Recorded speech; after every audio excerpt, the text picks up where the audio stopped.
Hey besties, are you ready for the crash out to continue with Blake and Ryan Reynolds? I actually think it is Ryan directing the crash out because it has come to my attention and my realization that I do not think Blake is capable of orchestrating what we are witnessing right now and the erraticness and the sporadicness of it and the hostility of it. It reminds me of Ryan. I was talking to my bestie Richard Fedk, who is the paparazzo that was falsely accused by them, and I asked him what they were doing and why they were doing this because it is ridiculous. Anyone else would simply walk away. He told me it was all ego. This is how he is. He is psychotic. He will not stop. He will not stop until you are destroyed. It is like a fight against a monster, apparently. Richard was put through hell by them and he is always my go-to when I have questions because of his personal dealings with them. Honestly, what they have been doing to Baldoni is so similar to what they did to Fedk that you can mirror the situations and see the patterns. The way they have operated throughout this entire case is to use the docket as PR to smear Baldoni or to get something into the news cycle. Every time something negative happens for them, they respond in some exaggerated way. Last week they filed this sanctions letter, a motion for Rule 11 sanctions that they originally filed back in May. This happened after the Van Zandt situation was exposed and they were being called out in the media for abusing the process by using a sham subpoena and a sham action through a shell company. That is when they demanded that Wayfair dismiss their lawsuits or withdraw them because they had no grounds and no basis. At that time Wayfair argued that all they were doing was trying to relitigate and re-argue the motions to dismiss that were already pending. A month and a half later Judge Lyman dismissed the lawsuit entirely. Ryan is out. Blake's case is done. Leslie's case is done and the New York Times are done. That did not stop Blake and Ryan because once the summary judgment hit the docket they insisted on filing an ex parte request for leave to file a motion saying they had reasonable grounds to state that Steve Sarowitz and Jen Abel did not know why they were actually suing or the basis for it, and they tried to argue that this proves the lawsuits were filed with ill intent. It is almost like pot meet kettle.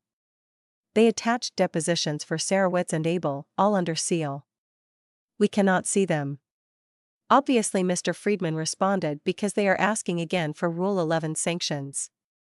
He said, on May 19 and 20 Lively and Reynolds filed Rule 11 motions arguing that the Wayfair parties' first amended complaint lacked factual allegations to support their claims and was therefore legally unreasonable and factually baseless. At the time the Rule 11 motions were filed, the court had not yet decided the motions to dismiss which were based on the same pleading deficiencies cited for the sanctions. In opposition, the Wayfair parties argued that Rule 11 is not the proper vehicle to challenge pleading deficiencies that were already pending before the court. The Rule 11 motions were fully briefed by June 10 when they filed their reply briefs on 304 and 312. Now they are seeking to supplement their Rule 11 motions with excerpts from the depositions of Steve Sarowitz and Abel, claiming that their testimony shows that counsel knew their clients could not articulate a basis for the challenged claims. The motion for leave to supplement should be denied for several reasons. They are coming to the table months later, which is ridiculous. I think they are trying to get PR. It feels like a twofold effort. It is a crash out because Ryan needs to have a say, but Wayfair just presented a strong summary judgment stating Blake's case is baseless. They needed to respond and claim the opposite. It is like being on a playground with a kid saying no you are, no you are, no you are. That is how Ryan Reynolds behaves. One of their arguments is the safe harbor rule, which requires 21 days to respond to new claims. They are trying to argue that the new evidence consists of deposition testimonies which they say prove the claims were baseless and without fact. I don't know if that will really work. The second argument they make is that the depositions are not new evidence because Abel and Sarowitz were already deposed on September 26 and October 3, and she gives no real explanation for why she filed her letter at this moment, just days after the Wayfair party's summary judgment motion. Her reliance on Sarowitz and Abel's answers to deposition questions about the basis for their legal claims, combined with the odd timing of the letter, looks like an attempt to take back control of the news media cycle. Did he basically say they're trying to use the court docket for PR? They said it in a much cleaner and more professional way than Blake's team usually does. Then they said third, whether a client can explain the basis of their legal claims during a deposition is not the actual relevant question. They are incorrectly trying to make it sound important that Sarowitz and Abel could not answer questions in their depositions about the allegations in the complaint without help from their lawyer. But a party is not expected to answer deposition questions about the factual basis for their claims, especially when the allegations are based on the lawyer's investigation and later discovery, not the person's personal knowledge. Yeah, and that is honestly a weird thing to ask. I've sat through, I think, 4 depositions myself, and I have never been asked questions like why did you and your lawyer file this? Or why did you file that? Because in a lawsuit you hire your lawyers to handle the legal work. You have to approve certain things, but your lawyers will file things that you never even see. They will file things you don't know about because you're not the lawyer. You don't know the law. Like, I don't know the laws related to what I'm being sued for or who I'm suing. It's not my job to figure out what legal grounds I have or don't have. That's the lawyer's job. And then they say that Lively herself could not explain the basis of her own claims at deposition, so it makes no sense to act like only the facts in a party's personal knowledge matter, instead of facts gathered from the public record, from other people's investigations, and through discovery. Those things are relevant to understanding the nature of the challenged conduct. So basically they're saying that a party not being able to explain everything in a deposition is not enough to justify summary judgment or sanctions. And they use Lively's own lack of knowledge against her, which is honestly incredible. Then comes the big part. Sarowitz and Abel's testimony ignores other evidence uncovered in discovery that shows there actually was plenty of evidence to support the defamation claim against Reynolds. A document produced by Lively shows Reynolds, well, it's all redacted. And Reynolds also produced documents under subpoena, and they show a bunch of things in several exhibits we haven't seen because they're all sealed. But it's basically the stuff he was forced to hand over. They're saying that this evidence shows he acted with malice and spread defamatory statements about them. They're using his own evidence against him. So they're saying, you're trying to say we had no basis, but you yourself provided evidence that you did defame us. And it says the evidence also shows that Reynolds clearly tried to interfere with Baldoni and Wayfair's relationship with WME. Reynolds and, it's redacted, on the Wayfair parties. Emmanuel has already admitted that he was responsible for firing Bellin from WME. In short, the Wayfair party's claims against Reynolds were not baseless, but were actually supported by Reynolds' own written words. His own written words. That means they have communications, maybe between him and his agent at WME, maybe text messages with Ari Emanuel. Maybe communications with people at Sony. And I want to see what this evidence actually is. Like, I desperately want to see the text messages that Blake handed over. I want to see Reynolds' text messages because right now we only have a one-sided narrative. We hear about what Wayfair did, what they said, what they planted in the media, what they told reporters. But we still haven't seen the evidence about what Lively and Ryan did because they keep sealing everything. It's unbelievable how much they're trying to hide, and honestly, if you truly have nothing to hide, then you hide nothing. If the truth is on your side, you'd want to prove yourself right and show the evidence. You wouldn't hide it. They also reference a Deadline article from February 14, where Ari Emanuel said on a podcast, "I've known Ryan and Blake for over a decade. They're incredible people in Hollywood. They've been successful. People love working with them. They've never treated people badly." He's lying with a straight face. They're charitable. We help them with their foundation. They give tons of money away. Oh, because bad people never donate money? He said, I fired him, meaning Bellin. He said she felt unprotected, she complained, and then these people came after her. He said they should stop attacking her and they are still trying to do it. Then he said, if what is alleged in her lawsuit about social media is true, and she complained to the studio that the environment on set was unhealthy, and he was the director and the man was the producer, and they did what is being alleged, then they are really bad people. I know Blake and I know Ryan. They're good people. So he admits he's a ride or die for them.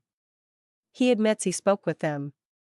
He admits he fired Bellon because of her complaint.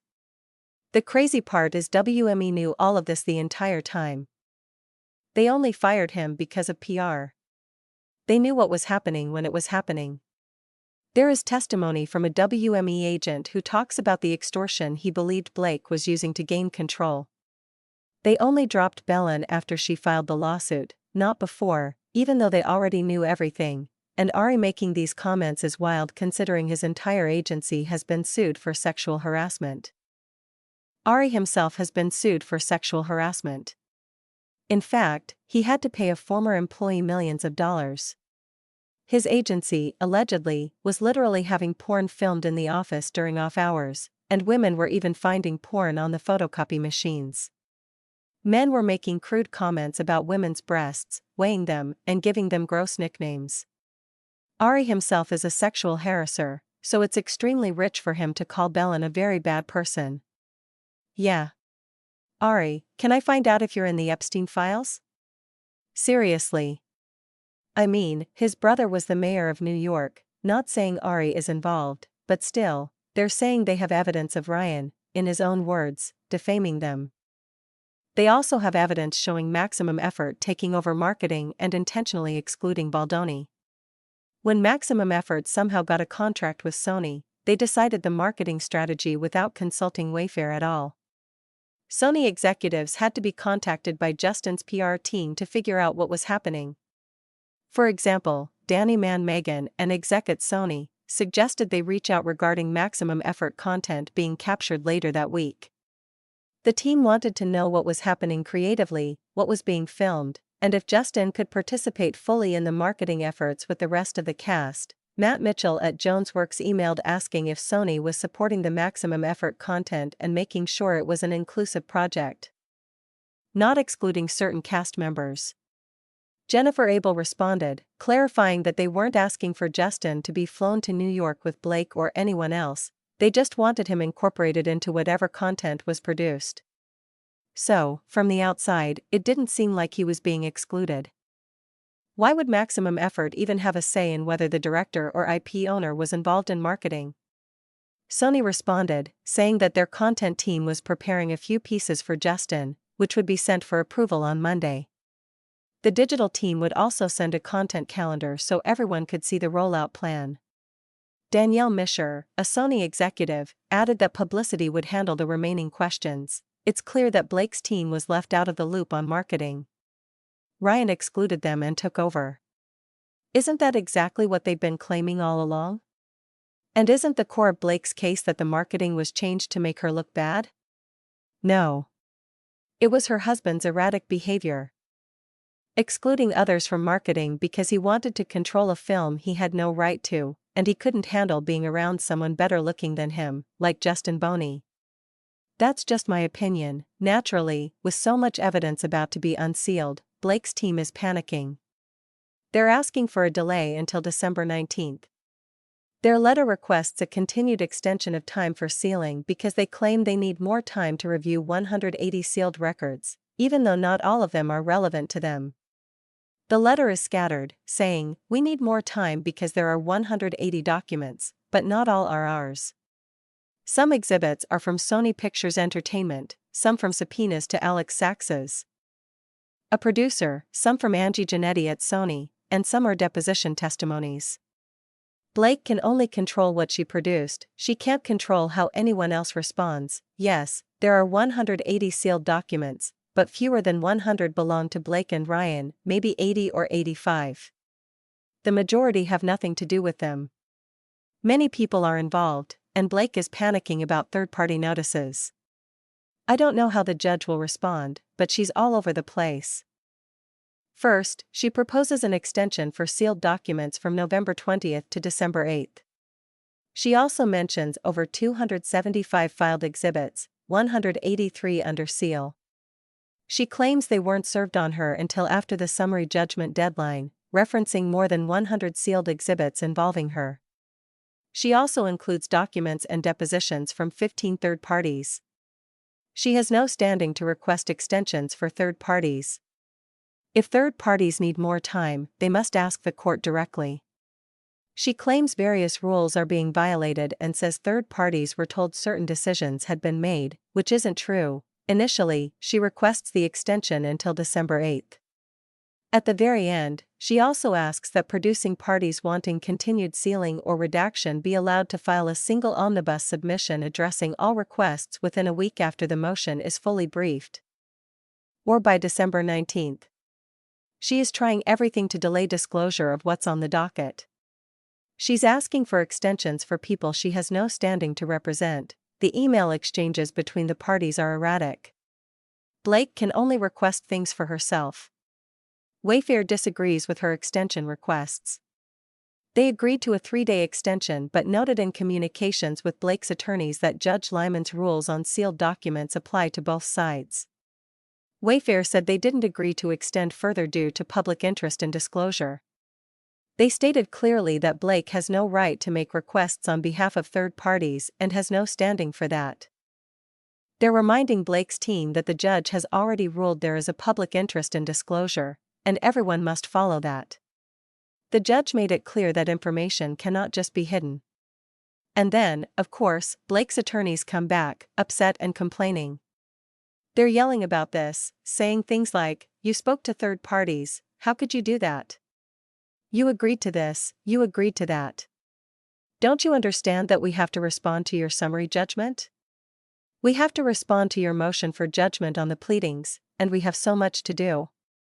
Wayfair points out that Blake misled them for months, claiming they would be filing a summary judgment, and her team said they would file their own summary judgment, but they never did.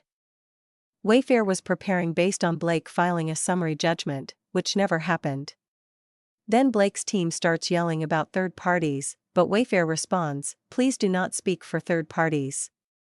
You do not represent them." I'm very interested to see how Wayfair continues to handle this. The judge really doesn't like fights over the schedule or nitty-gritty housekeeping matters like this. He gets very frustrated by it. He may try to find a middle ground, but the point remains, Blake's team cannot speak for third parties. They are not the attorneys for WME, Sony, or any other large organizations involved. Those companies can afford their own lawyers, and they will not be intimidated here. Blake is clearly desperate to keep this hidden. Why else would she want to delay disclosure? The news cycle during the holidays is intense, peak news cycle time, and she does not want this story to break then. She knows exactly what happened last year at this same time when she filed her lawsuit, and how the news cycle responded. Now, the cycle is about to ramp up again. Everyone is online, people are settling in for the winter, and this is exactly when attention peaks. She wants to avoid that because it would dominate every show and every news outlet. She's trying to conceal this story during the holidays, yeah. Okay, Blake. Okay. So the crash out continues. What are your thoughts on all of this? Let me know in the comments. Make sure to give this video a thumbs up if you found it interesting, subscribe to my channel if you haven't already, and click the bell so you never miss a video. Thanks so much for watching. Bye, besties.